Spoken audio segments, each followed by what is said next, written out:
Presentato al Conservatorio Buzzolla il concerto inaugurale dell'anno accademico 2024-2025, che si terrà al Teatro Comunale di Adria venerdì 29 novembre 2024 alle ore 21.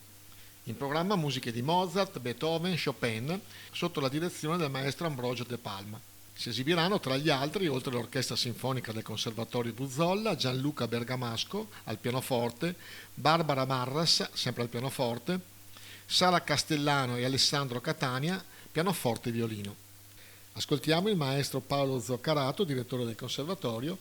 e del presidente di Banca Adria, Mauro Giuriuolo. L'appuntamento ormai tradizionale che vuole essere una festa del Conservatorio per se stesso, ma anche per tutta la cittadinanza. Inauguriamo un anno accademico 24-25 che sarà caratterizzato da una novità strutturale piuttosto importante, cioè finalmente la presenza di ben 24 docenti di ruolo, laddove prima c'erano invece dei posti vacanti, cioè dei supplenti che si avvicendavano di anno in anno. Ecco, adesso finalmente avremo una stabilità che ci permetterà di programmare le nostre attività didattiche di produzione con una certa solidità.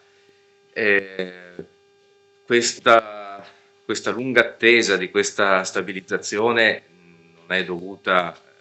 ai conservatori, ma alle scelte ovviamente politiche, economiche che consentono o non consentono di acquisire in organico queste figure di docenti. Finalmente c'è stato questo sblocco, diciamo così, e siamo stati in grado di acquisire questi docenti che stanno arrivando mano a mano che i concorsi vengono espletati, quindi già diversi si sono insediati, altri ne arriveranno nelle prossime settimane. Comunque di questo siamo molto, molto contenti perché ci dà una maggiore serenità. Per quanto riguarda il concerto in particolare, sarà l'occasione anche per riconoscere alcuni studenti che si sono distinti in vari concorsi nazionali e internazionali molto prestigiosi. Tra questi sicuramente c'è anche Gianluca qui presente, che suonerà come solista, che ha vinto il premio Venezia, ma magari poi ce ne parlerà lui. Ecco, quindi è una festa di inizio come dico ogni anno, di una nuova avventura. Non sappiamo cosa ci aspetterà quest'anno, ma sicuramente siamo fiduciosi e ci aspettiamo comunque grossi risultati e soddisfazioni per tutti. È un onore e un piacere a Adria Cogliovani essere partner del Conservatorio per un percorso che sta crescendo, l'aspetto dell'organico che si consolida e l'aspetto numerico e anche l'allargamento territoriale, credo siano tutti i plus su cui si sta lavorando e credo che si stanno cogliendo dei bei risultati. Quindi i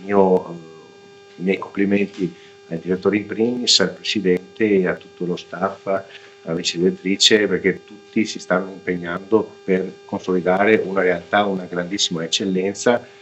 e dove chiaramente stanno crescendo dei talenti veramente importanti. Quindi questo mettere davanti, e mi fa tanto piacere i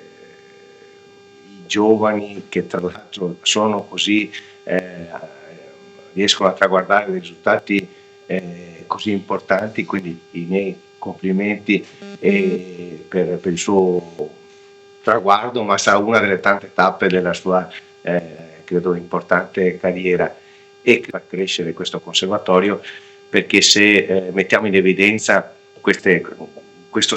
sforzi, questi sacrifici e questi grandissimi risultati, probabilmente facciamo anche un effetto domino e diamo anche spessore a un conservatorio che chiaramente sta emergendo con una direzione brillante, una direzione che osa sempre su nuovi percorsi, su nuove prospettive. Questo credo sia il viatico migliore, il modo migliore di affrontare tempi non facili, perché chiaramente viviamo un calo demografico importante, soprattutto nel nostro Polesine, lo viviamo poi a livello nazionale, e quindi è una difficoltà economica che è silente, che magari nessuno ne parla, ma chiaramente le famiglie riscontrano, e quindi andare avanti col percorso di studi non è assolutamente facile, ed è su questo che noi cercheremo di impegnarci anche nei prossimi anni per dare un supporto concreto a questi giovani che sapranno sicuramente dare soddisfazione a loro stessi, alle loro famiglie e a questo conservatorio importante.